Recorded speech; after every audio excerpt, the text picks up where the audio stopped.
Very much welcome to Finanspanelen, the finance panel. My name is Pehr Wissén. I work at the Swedish House of Finance, and I will moderate this event. This is the first seminar we have in this series this season, and it's the 20th year we do this.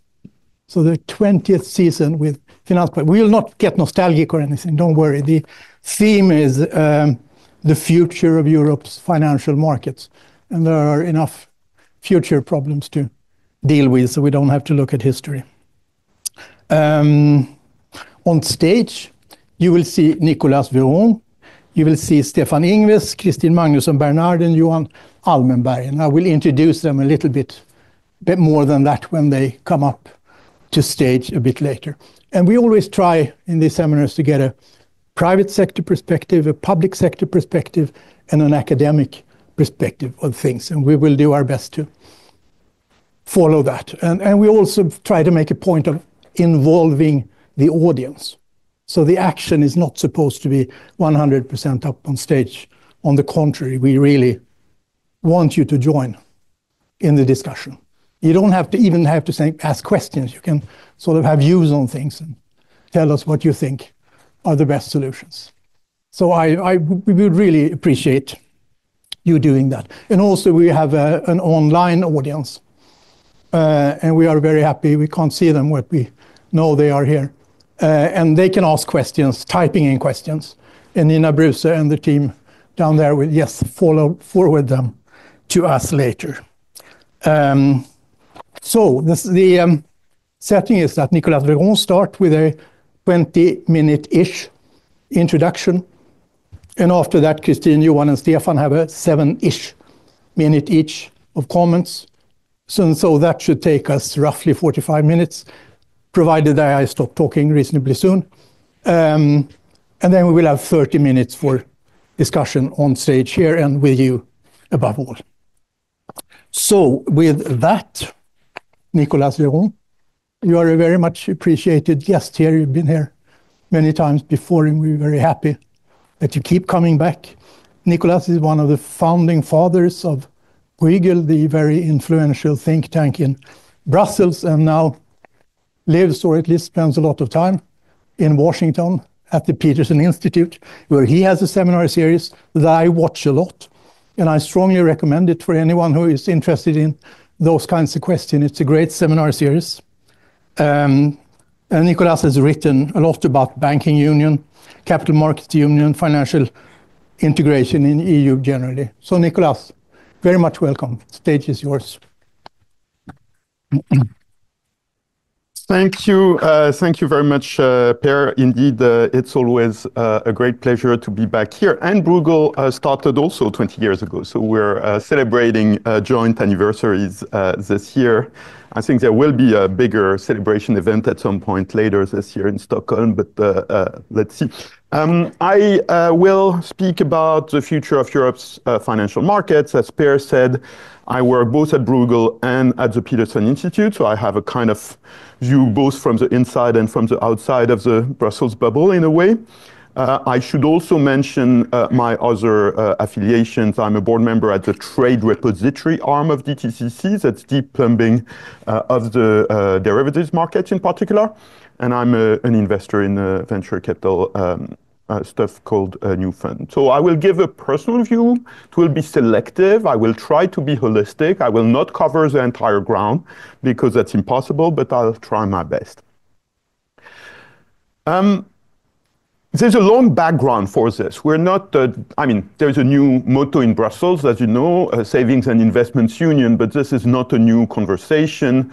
The starting point of it is probably the Segre report, which was published in 1966, a long time ago. There have been many steps. Just to look at those since Sweden joined the European Union, there have been many. I think the pivotal one was in June 2012 when that was outside of Sweden, the Eurozone, when the heads of state and government of the Euro area decided to go for a single system of banking supervision, which I view as pivotal because that's the first time that there was real delegation to a European authority to do something really important for the financial system.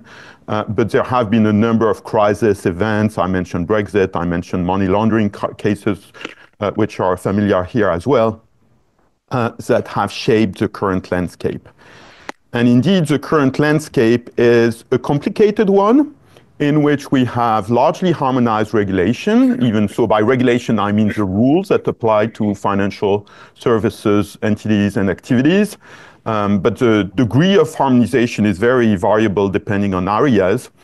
And supervision, which will be the focus of my remarks today, is an extremely complex landscape. So we have now integrated microprudential supervision of banks in the euro area, but the macroprudential framework is very messy with an awkward mix of national and European decisions. For AML supervision, anti-money laundering, we used to have a national framework, but it's changing because the legislation that was passed last year establishes a European authority in Frankfurt, and it will take over direct supervision of the most risky entities by 2028. Capital market supervision, I will come back to it. It's decisively hybrid. While for insurance we have, and pension funds, relevant here, we have mostly national frameworks. And bank resolution, which will not be the focus of my remarks today, is also very much a halfway house. We have partial integration in the euro area with an entity called the Single Resolution Board in Brussels, but their practice has been very lopsided. The only place, sorry to mention a fellow Scandinavian country, where the practice has been consistent and more or less in line with the theory is Denmark next door, but that was only for very small banks. So even there, it's difficult to extrapolate on what exactly the bank resolution playbook looks like in the EU. So let me focus a little bit on what I view as the main challenges from the situation at the current juncture. And I think a key challenge is the fact that supervisory effectiveness, supervisory performance, if you want to call it that way, is extremely unequal. That undermines trust in the system as a whole. If you think of Wirecard, for example, which was an unmitigated supervisory disaster across all dimensions: securities, supervision, regulation, audit, audit, supervision, accounting enforcement, payment systems, there was a bank, AML, everything failed. That was a DAX company. So it was basically a company among the largest and most iconic blue chips for Europe. And if a DAX company is that unreliable in terms of the public supervision, that means that the idea of European equities gaining a following the way we have with US equities is really, at this point, somewhat implausible. Of course, there are frauds in the US, but none is as crude as what we saw with Wirecard. So I think that's an interesting example to remember. It's also quite recent. Heterogeneity of supervisory effectiveness also, of course, encourages supervisory arbitrage, and it also encourages national safeguard measures in response, because you cannot really respect the discipline of the single passport if you cannot trust the passporting authorities in neighboring member states. And that participates in the fragmentation of the market. We don't have a single market for financial services at this point, which itself participates in the lack of scale, which is very much in the debate about, our competitiveness problem. But the fragmentation also comes from what can be called financial nationalism, the urge to protect and promote national champions. I'm French, I know what I'm talking about here. For example, it is directly linked with the supervisory framework, because supervisors typically give authorization when there is a change of control. You see that now with Commerzbank and UniCredit. The ECB has given the authorization to UniCredit to buy Commerzbank. So that is now public knowledge. I doubt that if that had been a national authorization in the sovereign hands of BaFin, we would have seen the exact same process. And we have gold plating, which is Brussels jargon for member states adding rules of their own, which are often suggested by the national supervisors. So the supervisory fragmentation actually participates in the generation of gold plating and complexity. And the upshot of all this is that we have enormous complexity, which is really very difficult to manage for firms. So in capital market supervision, we have had a long discussion on how to organize supervision at the EU level. Probably the first step, at least in a formalized way, was the Lamfalussy report of 2001. And Alexandre Lamfalussy and his group that issued the report at the time considered integrated supervision of capital markets and rejected it. At the time, Lamfalussy explained two reasons for the rejection. One was the insufficient level of harmonization of the applicable rules. And the other one was the fact that in his reading, the treaty didn't allow for an integrated supervisor. Both these reasons are obsolete, because the rules have been substantially harmonized in the 20 plus years since the report. And we now have precedents, so maybe Lamfalussy was wrong in his reading of the treaty. What is sure is that we have precedents of direct supervision of firms and activities at the EU level using articles of the treaty, which, by the way, already existed at the time. So what has changed is not the treaty, it's the interpretation of the treaty, but that has changed decisively since that report was issued. And then we had the Larosière report in 2009, the creation of ESMA, together with the EBA and EIOPA, the European Supervisory Authorities. The ESMA, EBA, and EIOPA are what could be called supervisors of supervisors. They promote convergence of supervisory practices, but they have, initially they were not given supervisory authority of their own directly over firms. There was an attempt to reform them and make them a little bit more authoritative in 2017, but that was basically rejected by the member states. So when we talk about the capital markets supervisory integration right now in the EU context and in the context of particularly ESMA, which is the European Securities and Markets Authority, we talk about three things. One is the expansion of its scope of authority. A second one is what remains for national authorities, and are they viable with their remaining scope? And that's a differentiated picture country by country, because you have countries like Sweden where the national competent authority has a lot of different mandates, including some for capital markets. You have other countries, 7 of them, where you have a standalone capital markets authorities. They tend to be in the south of Europe. It's actually the exact southern fringe: Portugal, Spain, France, Italy, Slovenia, Greece, and Cyprus. And of course, for them, it means a little bit of a different thing when you talk about supervisory integration compared with, say, the Swedish Finansinspektionen. And then the third dynamic is the governance of ESMA. How are decisions made at ESMA? Are they made mainly by the national authorities representatives or mainly by European representatives? How is it funded?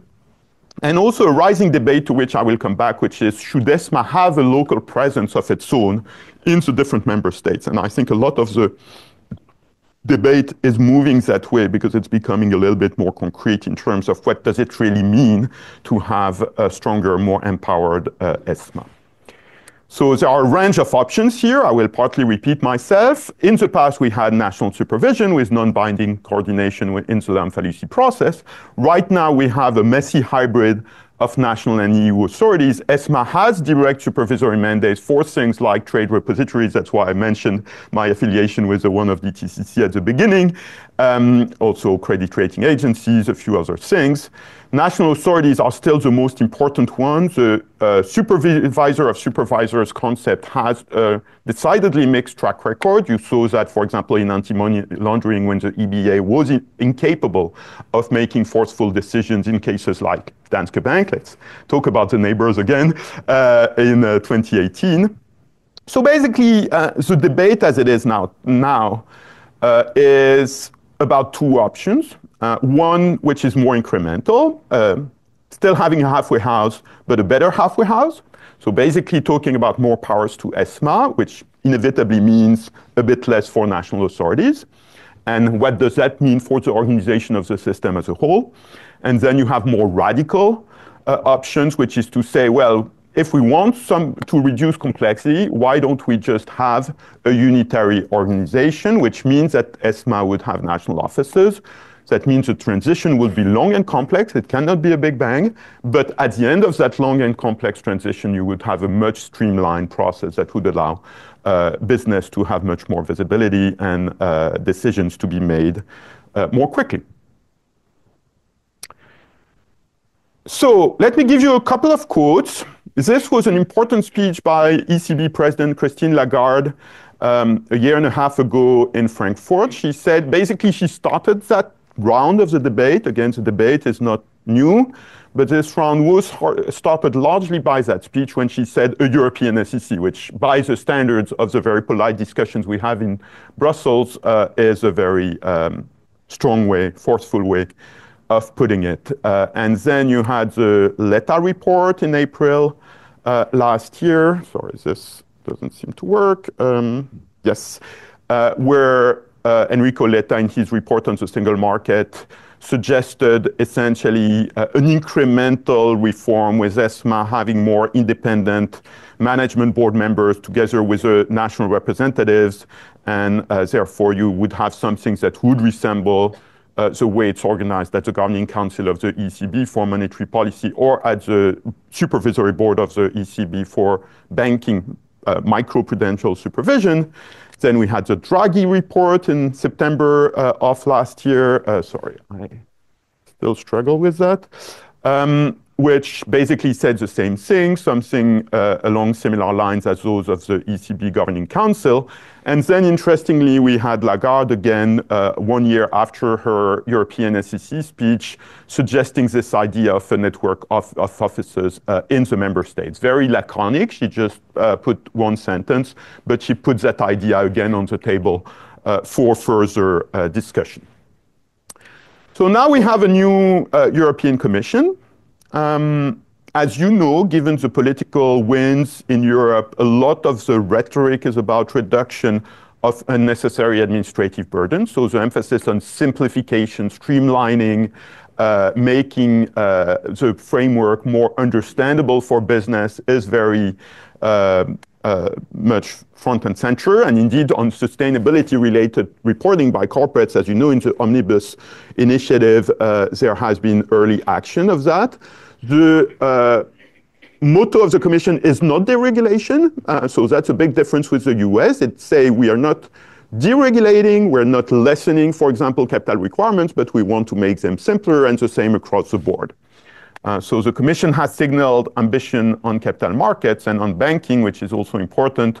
They will have a big report in 2026, which for the nerds here was expected in 28, but has been brought forward in the communication less than 2 weeks ago. So here is the quote, the relevant, before the quote, that's my kind of very personal summary of where we are in the debate about capital markets union and savings and investment union. You have a number of areas where basically it's relatively easy to do. You have precedent, you have a mandate for EU legislation, you know that this is feasible.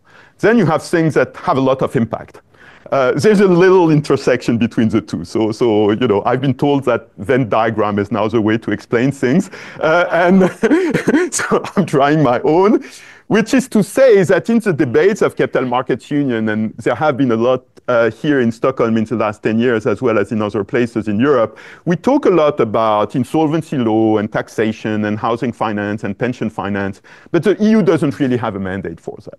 And therefore, I think if you want to see something real happening in terms of EU legislation, supervisory integration is really the place to be, which is not a nihilistic view. I think a lot can happen, for example, in pension finance in the member states, basically everybody copying what exists and works in Sweden or something like that.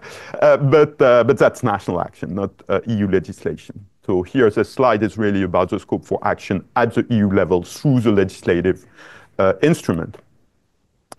And here's a quote I was announcing about the communication of earlier this month.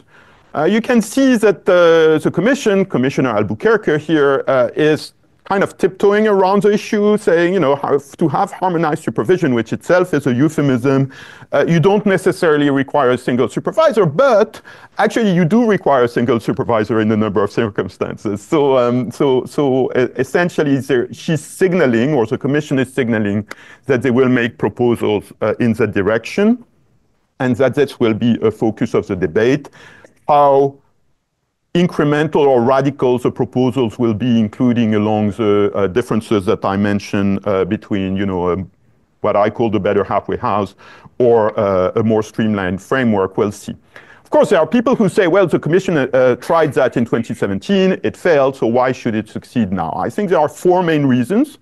One is a bit tactical. The proposal in 2017 was about all three European supervisory authorities together, ESMA, EBA, EIOPA. That kind of created a coalition of opponents to reform. So I think now by focusing on ESMA, there's a chance that the Commission would have more success. A very important difference is that in 2017, well, the SSM, the single supervisory mechanism, was up and running, but it was still very fresh. There was no confidence that it was really working. I think now there is that confidence. AMLA, the anti-money laundering authority, is being created, so you have more proofs of concepts. There is this drive towards simplification, which I mentioned, and of course there is the geopolitical context, which should be a call to action. So let me stop here, and looking forward very much to the discussion. Thank you. Thank you. Then I welcome Johan Almenberg on stage. Johan is Statssekreterare, Secretary of State at the Ministry for Financial Markets, Finansmarknadsdepartementet. He has a PhD in economics from the Stockholm School of Economics, and has made a career at the central bank, at Finansinspektionen, at Konjunkturinstitutet, whatever that may be in English, and the Ministry of Finance. And the Riksbank. And the Riksbank. All of them. Here's my old boss. You're very much welcome. The floor is yours. Thank you very much. And just for Nicolas, so it's the Ministry of Finance, and there's a financial markets part of the ministry, just to be perfectly clear. Thank you, Nicolas, for this excellent expose. I appreciate the fact that you started already in 1966 when you talked about the background. This is a discussion that in elements has been going on for a very long time. Since I have very few minutes to talk about it, I will try to be very brief. But it's, I will stay more here in time, but it's clearly a topic that is trending right now. So I think as a policymaker, when something is trending in the policy space, it's good to take a step back, take a deep breath and think about what is this really about. I think one way to describe it is that there are two things going on here. One has to do with financial markets, how they are regulated, how they operate, how they are supervised, and so on. And this is really a common market issue. There were elements of the European economy that were not integrated as rapidly as others, in part by design. Financial markets, telecoms, energy. These are areas of the economy that are fraught with different sensitivities. So there are reasons why this happened. But now there is a lot of impetus. Let's move forward and harness some of the benefits of the common market also in this area. And that's why there's a lot of interest now in this topic. It's a way to promote growth. And then I think the second part of this has more to do with households and the returns to long-run savings. This is a little bit different for us in Sweden because here we are used to households having a lot of exposure to risk premia. Unfortunately, sometimes too much to idiosyncratic risk, but also to risk premia broadly, which allows you to get good returns to your long-run savings. And I think this is one area where there's a lot of interest in the Swedish example. So those two areas, I think, are sort of partially separate policy discussions. But the idea of the Savings and Investments Union is that at the core, there are some benefits of some reforms that are good in both regards. So let me say something briefly about the Swedish position on this. First and foremost, it's really important to be part of the discussion. And this is why it's so good to bring guests to Stockholm like Nicolas, who have been part of this discussion for a long time. You're one in a line of many, many clever people and knowledgeable people who have been trying to move forward in this area. And right now there seems to be a window. There's a lot of interest. The question is, how do you do it? So get the details right. The idea of raising long-run growth in Europe is always of interest. It's of paramount importance right now. It's important for the welfare, the well-being of individuals throughout the Union, but it's also a matter of national security. Strong economies tend to be strong countries that are also better suited to defend themselves and work together. So this is an important time to address long-run growth. That said, financial markets can be something that enables growth in the real economy. But perhaps sometimes it's important just to remind ourselves that it should be in that order and not expect the financial markets to be the key driver of growth. There are plenty of opportunities to look in the history books and think about times where people had that idea, usually ended in tears. So it's good to think of it as an enabler of growth. But there are a lot of reforms that can increase productivity growth and labor supply throughout Europe that have nothing to do with financial markets. So to have those discussions at the same time, also in the light of the current geopolitical landscape, is very, very important. Second, it's important to think about which levers are where in the European Union framework, and I think the Venn diagram that Nicolas showed was an excellent one, because these are all important areas, and I think many of us in this room can get very enthusiastic about also some of the more technical details here, but not all of these reforms are equally important in terms of the impact on households and firms throughout Europe. So Sweden has been very happy to share the positive and negative experiences that we've had. When it comes to financial market reform, we have a lot of experiences of both kinds.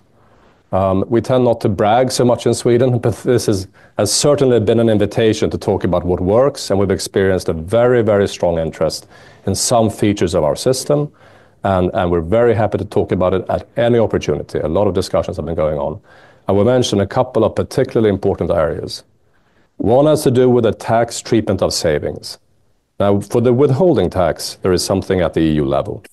But when it comes to something like the investment savings account, which has been a tremendous success story in Sweden in terms of encouraging retail, the participation of ordinary households, retail investors.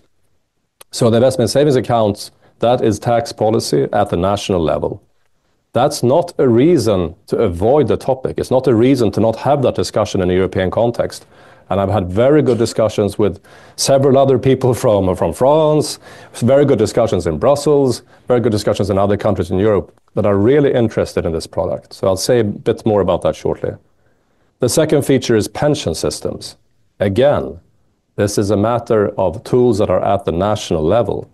Some features of our pension system are probably a key explanatory variable for why we have quite good, large, strong, and deep capital markets in Sweden compared to some other countries. In particular, we have significant funded occupational pension schemes with a lot of equity exposure. We also have the investment savings account. We also have a funded pillar in the public pension system. Investment savings account, about 1/3 of GDP assets. The funded pillar of public pensions, about 1/3 of GDP. The occupational pensions, 2/3 of GDP. This starts really adding up. We also have a pension reserve. It's about, in total and aggregate, 1/3 of GDP, broken down on several funds. Kristin has one of them. When you add these things together, you also have the reason why we have a rich and established ecosystem for financial services in Stockholm, that I think many of you belong to that ecosystem, and this ecosystem works very well. But it's very hard to create the ecosystem if you don't have the capital in place. So these things need to sort of co-evolve. So these things are measures at the national level: tax policy, pension systems. Not a reason to avoid the topic at the European level, on the contrary. But it is, it is a little bit of a challenge, I think, for the Commission, because of course they have to be very cautious when they talk about tax policy and pensions. And it's a little bit of a challenge if you're looking for quick fixes in terms of EU regulation. I'm not saying that there aren't things that couldn't be improved in EU regulation, or clearly there is still a lot of fragmentation. So there are impediments to cross-border activities. Some of them could have to do with how we organize supervision. Other things have other explanations. I think these other features that are national are probably more important, and I think your Venn diagram was sort of pointing a little bit to that as well. So that raises, this is my final point, that raises the question of how can the Commission, how can the European Union work with making progress jointly in these areas that are really tools at the national level? Well, one thing would be to just in a systematic and structured way, use benchmarking tools where it's possible. So maybe this could have a little bit more of a prominent role in the European semester. The Commission gives country-specific recommendations. These recommendations could also have more of a capital markets lens, maybe address some of these tax and pension issues. That would be one suggestion. But it's not to say that that's an excuse to avoid the other reforms, but more to say that there could be a role for the European Union also in that work. And maybe also for the OECD, where really benchmarking is part of the sort of a core activity, where I know that they are doing a revamp of their financial markets work right now. So maybe something along that axis. Would be curious to hear your thoughts on that too. Thank you. Thank you, Johan Almenberg. That's a very hopeful presentation. We need that these days. We appreciate it a lot. Kristin, Magnusson, Kristin is CEO of AP-fonden, and she also holds a PhD in economics from the Stockholm School of Economics. And she has worked with the ECB, the IMF, the EU Commission, and at Nordea. So you have really seen the system from a number of angles and lots of experience from how financial system works both domestically and internationally. You are very welcome. Please, the floor is yours. Thank you so much. Good morning, everyone, and thanks for having me this morning. It's great to see this topic on the agenda again. Sometimes it feels like it's a sort of perennial topic, but I will argue that in some aspects, I think this time can be different. That goes both in a positive way, because I think there's plenty of potential upside compared to what we've seen before, but I also think there might be some potential pitfalls to be wary of. And if you remember something from my speech, I would like it to be, don't let the great be the enemy of the good. So that will be my bottom line. When I look at whether a project will go somewhere or not, I'm typically looking for a number of things. Is there a why? Is there a clear reason for what you want to achieve? Is there a what? How do you plan to achieve this thing? Is it a how? What are the measures? And is there a when? Are there concrete steps that you plan to take at a certain point in time? I will focus on the new part, if we may call it the new part, the Savings and Investment Union, because I think that's where we see the key changes compared to previous incarnations of the CMU. So if we try to go through this structure. Is there a why? Is there a what? Is there a how? And is there a when? And if we look at the why, this is really where I see the key difference compared to previous times, because maybe you've heard this number that there's 10 trillion of savings in the European Union which lay idle on bank accounts instead of being used for potentially higher yielding purposes.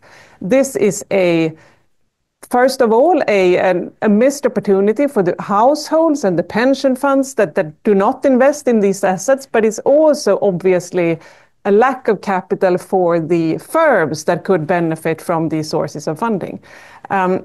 Very often you see also numbers around how much is being exported to the US, how much Europeans save, etc. And this is where we kind of move into the potential pitfalls I will get to in a while. But the why, the positive view of how actually financial markets might be a tool for prosperity and for growth, this is where I see the key difference. Coming back to some of Johan's point, I see there are some relatively focused areas, which again has more to do with what different countries can do than the European Commission, for example, but it is focused. It's about retail participation. It's about lowering barriers to entry to financial markets. And it's very much about expanding opportunities for people like me around Europe to take more equity risk, both on the public and private side. And I think we can come back to in a little while how these discussions play out, because it's something I get a lot of questions around. I think we have these aspects of reducing fragmentation and leveling the playing field, which I think are important, but I would argue that here it's important to be laser focused on what are the obstacles you're actually trying to remove. I also see a fairly concrete timeline. There's a when. During less than 2 years, there's a number of concrete steps to be taken, which makes me optimistic. But don't let the great be the enemy of the good. First of all, don't expect a quick fix. This is probably where I get feel the most concerns about this endeavor, which I think has lots of potential. If you're moving from having your money in a savings account, or I shouldn't say in the mattress, but we're close to that in some areas, If you look at some parts of Europe, the second most common way of investing is to buy sovereign debt retail products. For those of you who remember Riksgäldsspar in Sweden, there's something equivalent of that. So there's a huge step to actually going into the equity market or even further, which some of these initiatives at some aspects try to achieve, which is even going into private markets, etc., for fairly inexperienced investors. This is both on the retail side, but it's also on the institutional side. Because if it's something you learn as an investor, it takes time to build your risk tolerance. You need to start small, you need to make tons of mistakes, you learn, you adapt, you expand and mature your governance, most of all, because if you are used to not taking risk at all, if your board, if your stakeholders, if your ultimate beneficiaries don't take risk, it's a huge step to go into some of these, I would say, more complex and actually in different aspects, more risky products. So don't rush it. That would be the main thing for me. It also means that you need to allow markets to mature and deepen. Because how retail investors, for example, behave in financial markets is a function of their experience. Sometimes there's this view that, retail investors, they will be the first to push the sell button whenever you have a bit of volatility. That is not the case when retail investors have experience. You've seen, for example, in the US, but also Sweden, over time, how retail investors become more and more sophisticated and in many ways actually outperform institutional investors like ourselves. But the second one, which I'm also very concerned about, is don't try to achieve too many potentially positive things here. There's this wording which makes me a bit nervous, where you talk about productive investment. I like to assume the best intentions in people, so I like to think that productive investment means potentially higher yielding investments, but I'm quite concerned that it means rather funding defense or climate or other things which in and of themselves are excellent objectives, but they are not compatible with free capital movement and for institutional investors to their fiduciary duty, which is to act in the best interest of their beneficiaries at all times. So you cannot steer capital and at the same time get deep, liquid, well-functioning markets. I'm also quite concerned when you talk about financing for small and medium-sized companies, for example, which again, it's a very, very positive thing. But to move, if you haven't ever invested in equities, and then you're going all the way to private investments in small and medium-sized enterprises, we leave the venture capital for Nicolas and other experienced people, because this is a maturity journey that takes time. And finally, I think we should beware of the one-size-fits-nobody in regulation. There are plenty of national differences in financial markets, and sometimes they are there for good. If we look at the US example, there is still some fragmentation, and actually you can deepen capital markets anyway, so be very, very focused on what you try to achieve. But all of this said, I think there's still plenty of positive in this initiative, and don't let the great be the enemy of the good. Thank you. Thank you very much. Stefan Ingves. Stefan, as you all know, was governor of the Swedish Central Bank between 2006 and 2022. He also holds a PhD in economics from the Stockholm School of Economics. And he has a broad background, starting introducing interest rate options in the Swedish market way back in the Bronze Age. He has worked in solving banking crisis internationally and in Sweden, and as I said, obviously would been governor of the central bank for a long time. Stefan, please, the floor is yours. Thank you, and thank you for giving me the opportunity to say a few words on this very, very actually for Europe important topic. First, savings and investment union, or I actually myself prefer capital markets union, but it doesn't really matter. Those are two very generic, bland names. And that means that everybody is in favor, but nothing happens. And that's sort of the dilemma with this whole project. And it's been like that for a long time. And maybe one reason, and we've heard many of the arguments already this morning, is that there are so many objectives.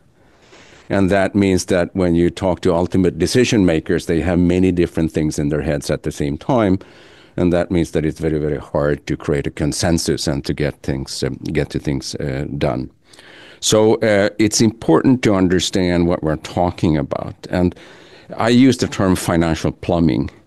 And to get the financial plumbing right at the European level is very, very important. But that's only a necessary condition for making these things happen, because you also have to have buyers and sellers. And here you actually have a serious disconnect, because even if the plumbing is fine, it takes a long time to create buyers and sellers who want to participate in this. And that means that there's something fishy about the time frame when it comes to these things. And people expect wonderful things to happen in the short run, and it's just not going to happen that way. Are we talking about stocks, bonds, funds, pension plans, IT standards, uniform contractual terms, supervision, whatnot? There's something for everybody in here, and that increases the likelihood of nothing getting done. And then, of course, there's the issue how to look at it. And this is important, and it's difficult, because either you think about the EU in the world, or you think about my country in the EU.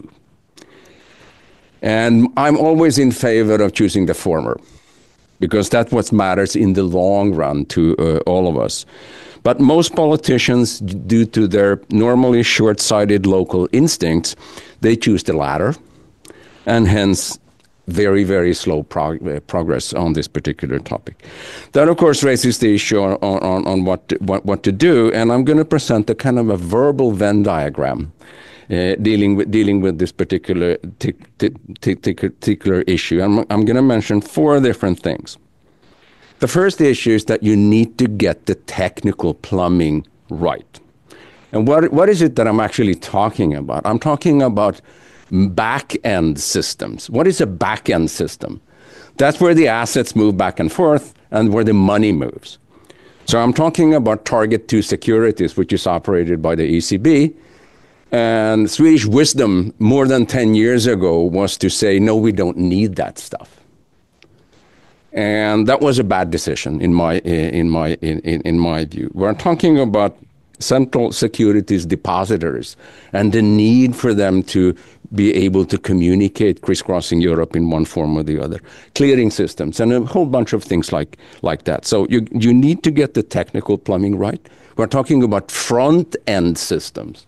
What is a front-end system? It's something that buyers and sellers can observe.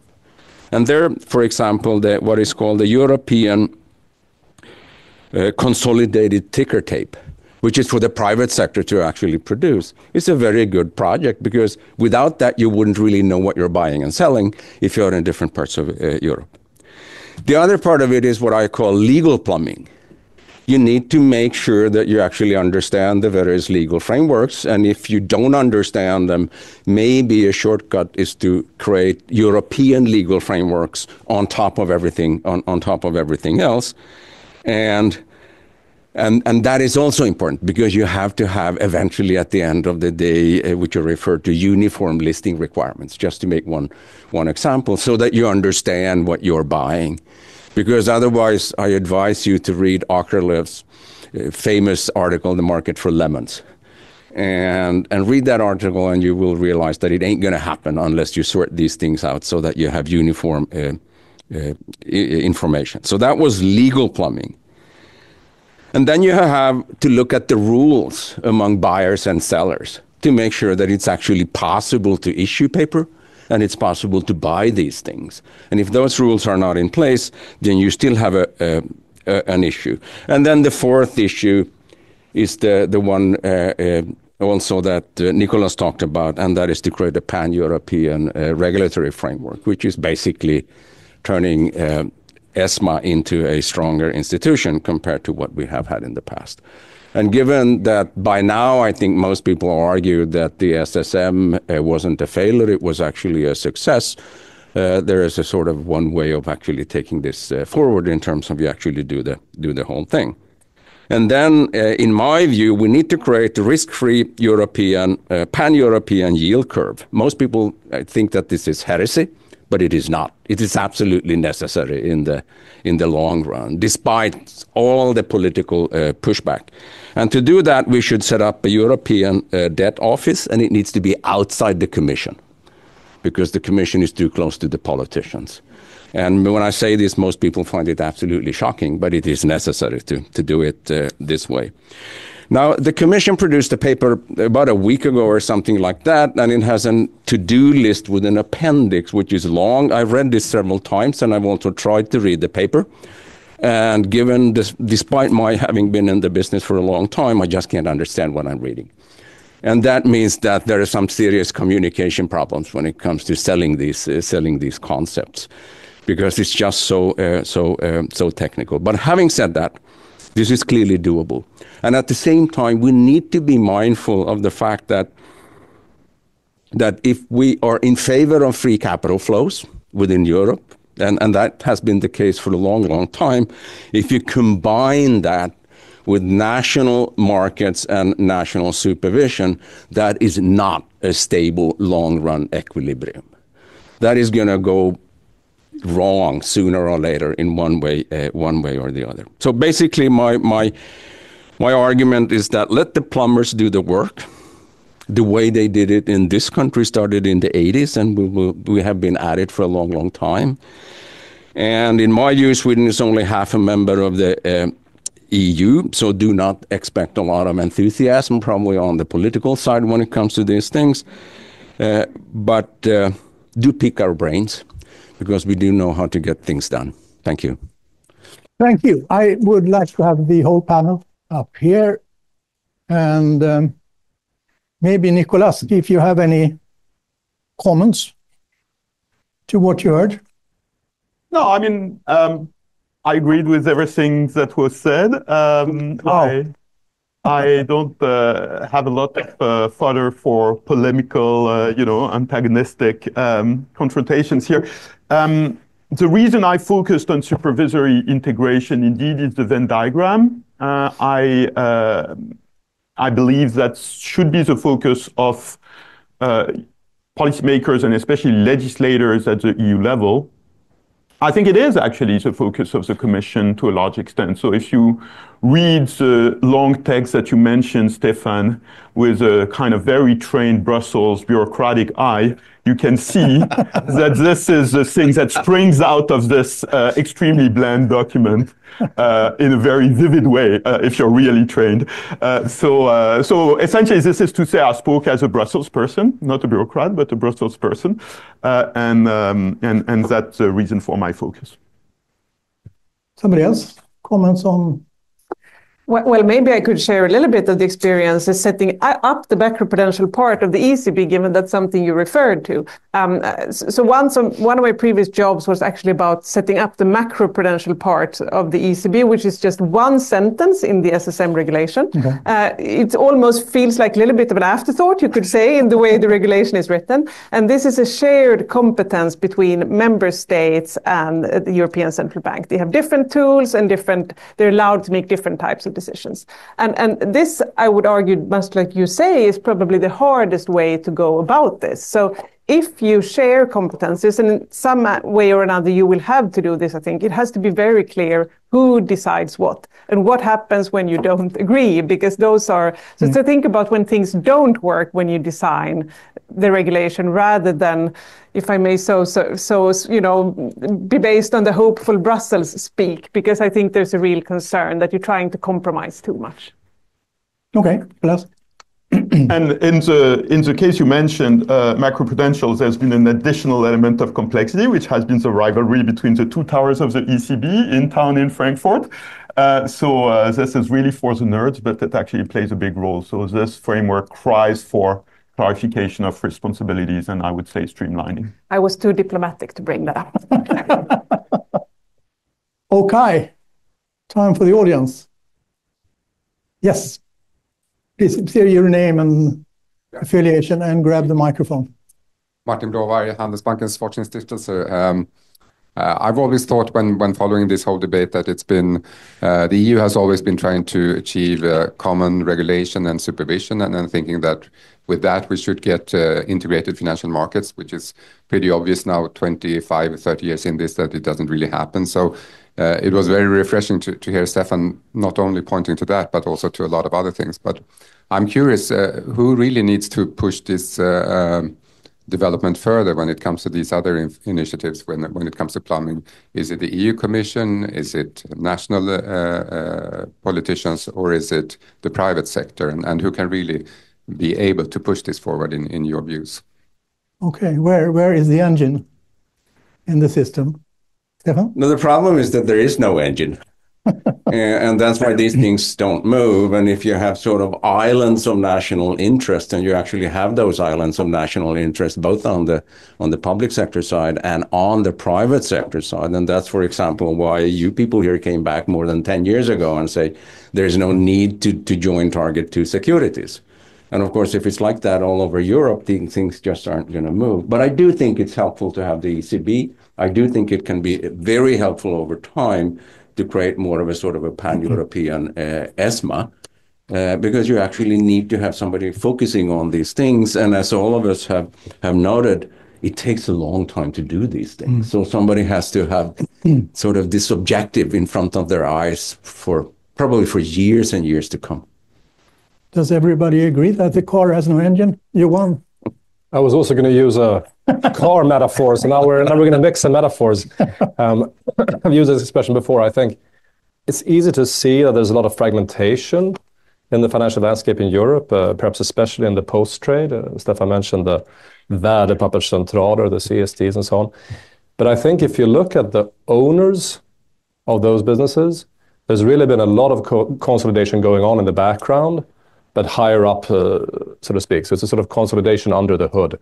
There's a handful of large firms in Europe, Nasdaq has a big presence in this region, for example, that really run a lot of these things in different jurisdictions. So it's not really the case of having 27 different versions of everything.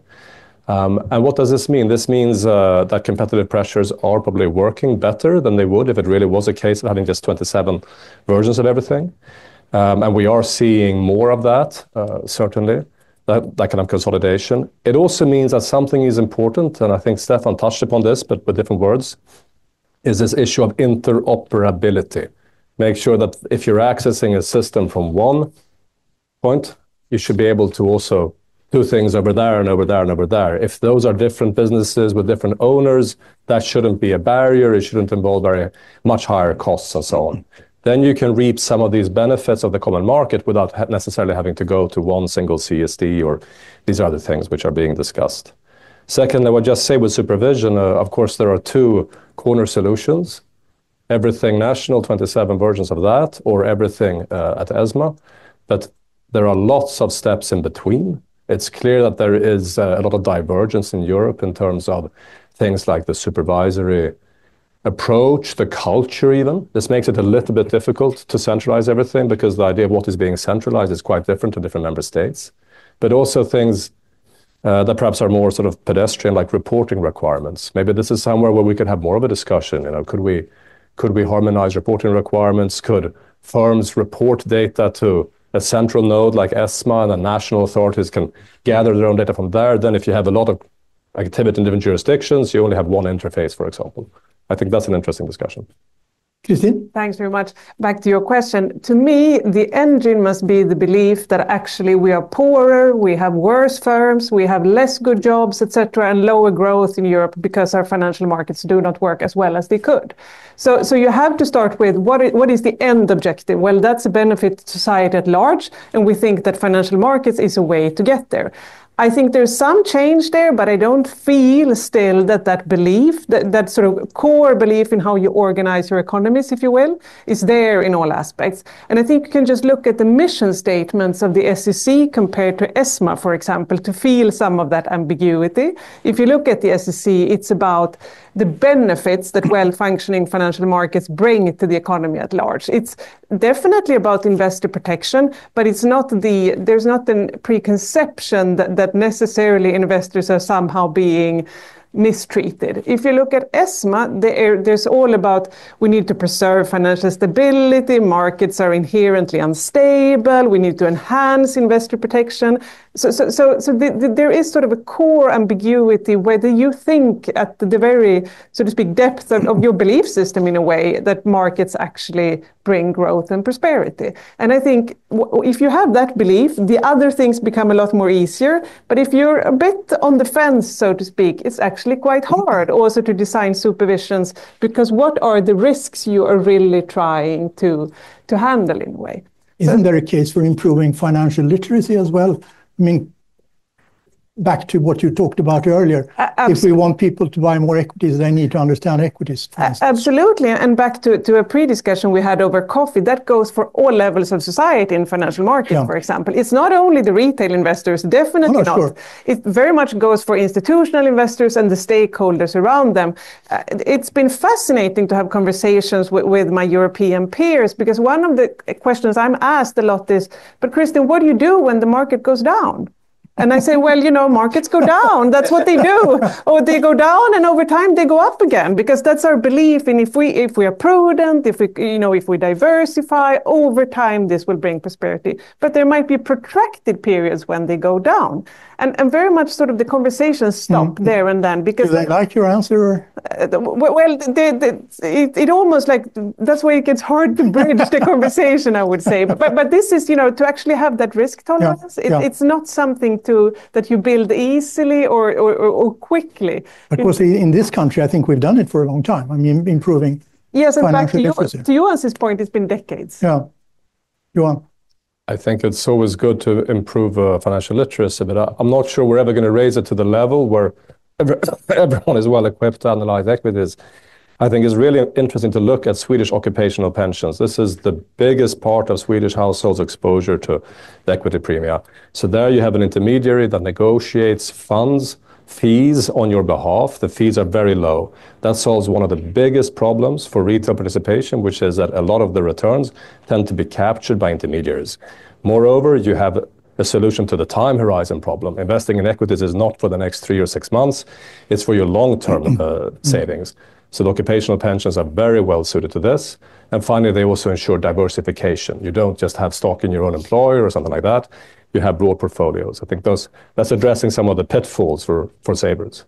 Okay, we have a question from the floor. I'd like to say something on the questions that was asked, which was about the trigger for decision-making. I very much agree with what Stefan said, that you need an organization, which would be ESMA in a desirable state, to push for it. But first, you need ESMA to be empowered. So then the question is, what can be the trigger for this empowerment of ESMA, which I placed at the center of the EU agenda?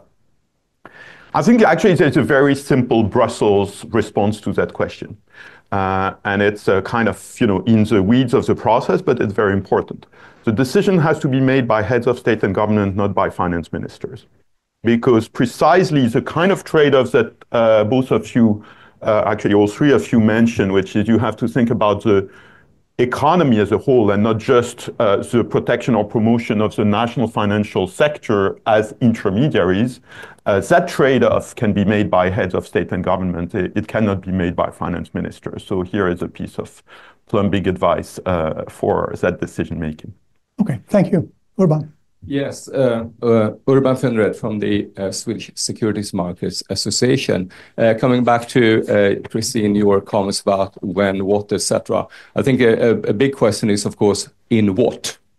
As most, or many at least, of the companies also listed in Stockholm are SMEs and quite local or at least regional SMEs. And how do you agree with you, Stefan, that of course it's a contradictum in terms in a way to have a European market, but also lots of local markets. But how do we build that? And I think, Nicolas, is there a way for the Commission, for example, to kind of support? Because even if you have country-specific recommendations, you need capacity to build on them and act on them. And I think also what you said, Johan, about financial literacy, if we now try to limit the investment universe to European stocks, that may or may not be good for the European economy, but again, it's not good for the retail investor or even institutional investor. And how do you kind of square this circle?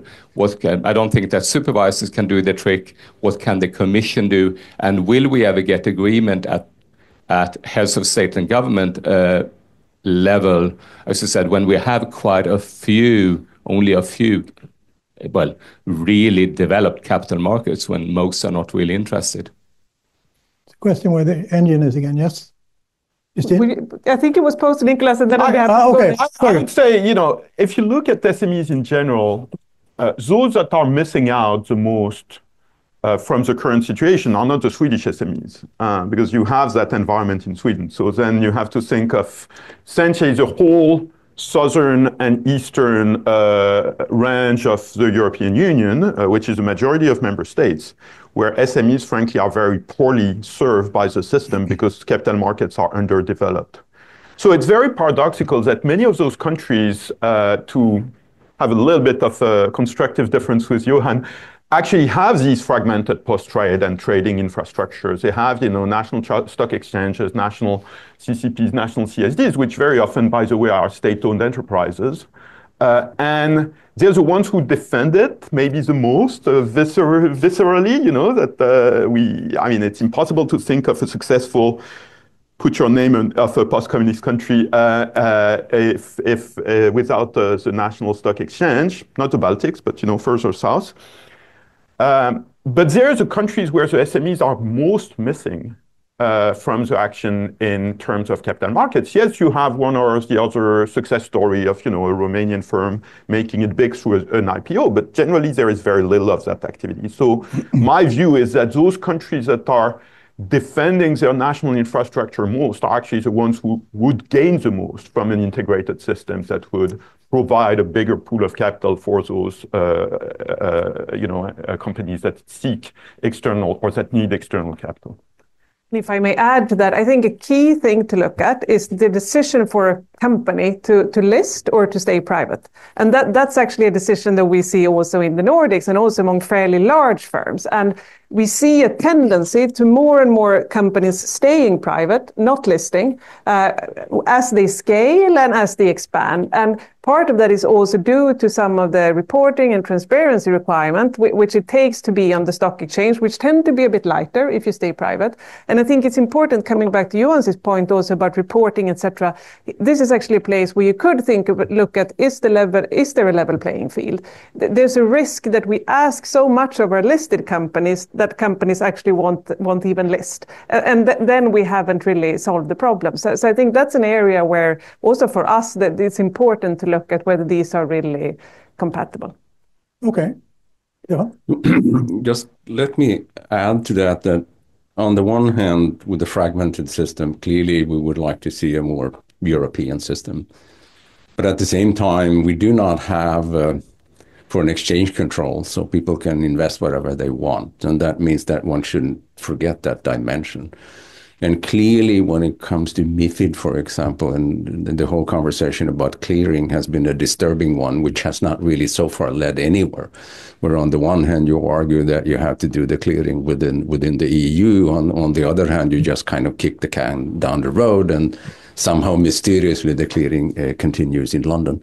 And that means that there are sort of issues like that are quite tricky at the technical level that need to be resolved.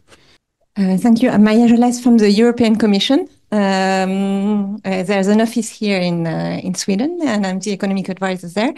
So I take the point from Stefan Ingves on the lack of that it's very difficult to understand the saving and investment union. So we'll take just 1 minute to clarify one point.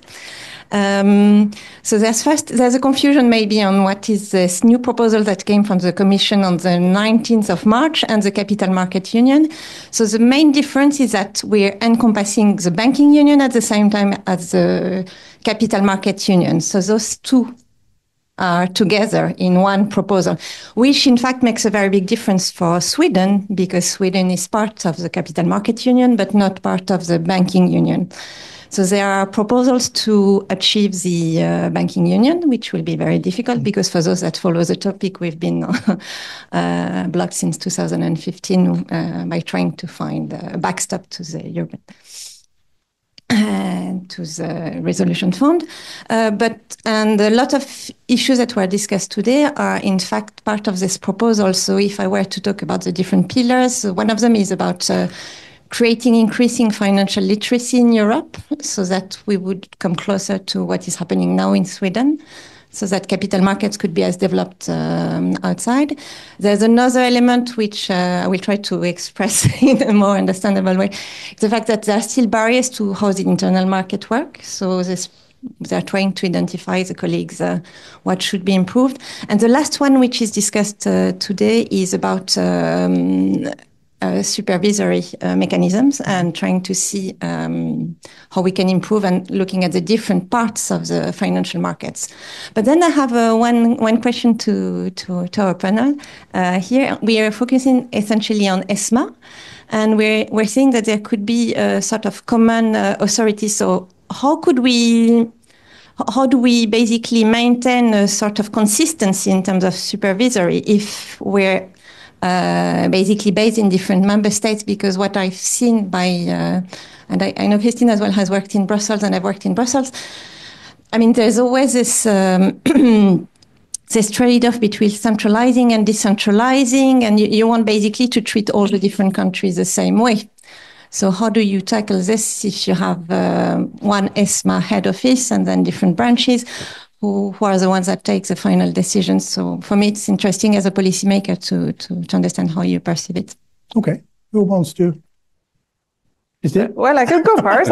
Well, one area where I think you will need to think about the integrated parts of the system, and you will need to think about banks and markets in a different way, comes to how banks are funded. If this capital markets union or savings investment union actually will happen.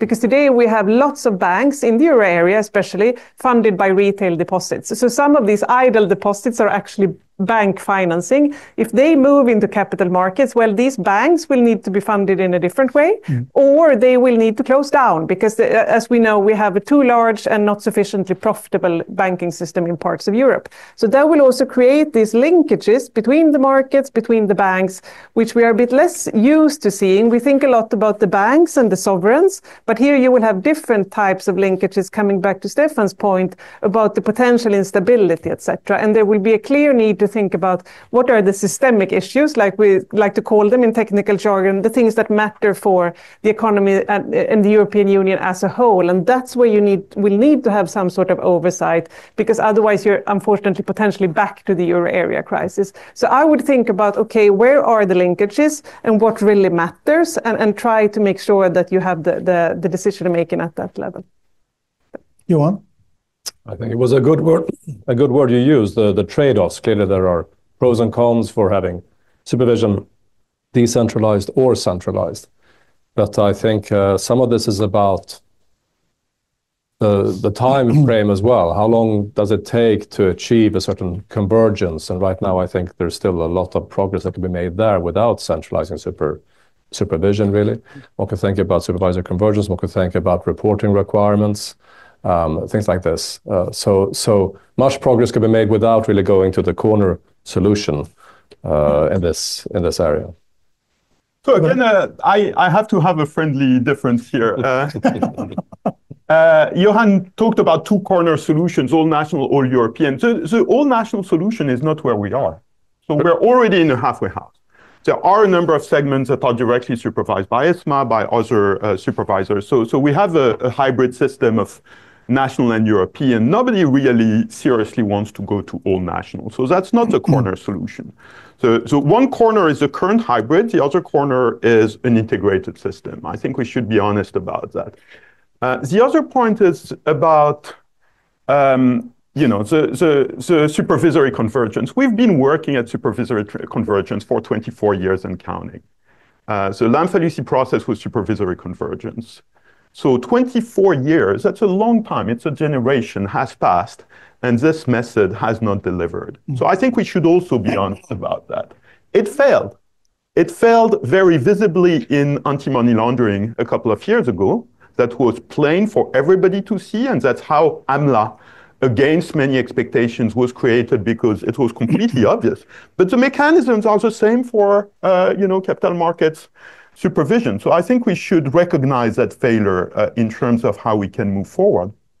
Now, to the question that was raised, and I think I'm not sure I understood it correctly, but I understood it as how do you avoid a national bias, right? You have an authority that will be in one member state. Obviously, ESMA is in Paris. I'm tainted by my association here. And how can you have, fair supervision that is not tainted by national biases? I think we can be quite hopeful about that because we have now the experience of the SSM, and the SSM gets a lot of criticism, and a lot of it is justified in terms of being too top-heavy, bureaucratic, some redundant requirements, things like that. It is very interesting that one criticism that the SSM basically doesn't get is national bias. So I'm not saying they have been perfect in their practice, because I don't think they have been, but this is not salient in the discussion. So apparently we know in the EU how to create organizations that have plenty of problems, but 99 problems, but national bias maybe ain't one. And I think in the context of ESMA, the answer really has to be this point that I quoted Christine Lagarde about, and it's about creating a local presence. It is important to realize that this is innovative. There is no example of that, of a European agency, in that case, single market agency based on Article 114, that would have a presence in all the member states through local offices. And I think if that is the way that is chosen, actually most of the ESMA staff should be in those local offices. So you're talking about an extremely different organization, much larger, very different from the ESMA we currently know in Paris. And of course, the board of ESMA would not be French. It is not now. It would not be in the future. So I think there are ways to make that work. Johan? Just to say to our guest, I don't think we disagree as much as you made it sound. These were rhetorical extremes. We are clearly not at this corner solution with just national supervision, haven't been for a very, very long time. I think what you propose in your very thoughtful paper is a little bit more like the other corner solution, however. Yes. I would say that, of course, I agree with you that right now we are somewhere in between, and the discussion is more about should we shift the balance a little bit more in one direction or the other. The comparison with AMLA is very interesting. This sort of hub and spokes structure that AMLA is meant to be addresses problems where cross-border activity is key. So you really need powerful tools to address that. I think it's a very interesting parallel, and it's going to be good to learn from how AMLA gets off the ground in the coming years. So that said, there's a subtle but big distinction between having hub and spokes between the EU level and national authorities and switching to the all-out EU model that you propose in your paper. I think the pros and cons on that are go much deeper than some of the other pros and cons that we've discussed, and a lot of it is about politics and about the loss of control. I think when I said about the time frame, I think with more maturity in European capital markets, if we get that off the ground in more member states, maybe that can also be good for fostering some of these practices in terms of convergence supervision. Thank you. Stefan? Just let me add one angle to this, because this is really about structural change, and particularly when you look at it from the perspective of a small, open economy. When you talk about structural change, it's very easy very often to say, okay, let's go for the first best. But then everybody is likely to object. So sometimes you actually have to accept second best or third best. But when you do so, you have to have a long memory. And then you need to understand when there is a window of opportunity, and then you hit it. And then step by step, you do these things. And Sweden is a good example, because by now most people have forgotten that in the 80s we had bank supervision and we had insurance supervision in the form of two completely different authorities. And then we created the FSA. And that happened back in 1991. And that was kind of the consequence of the structural change that was taking place in the system as a whole.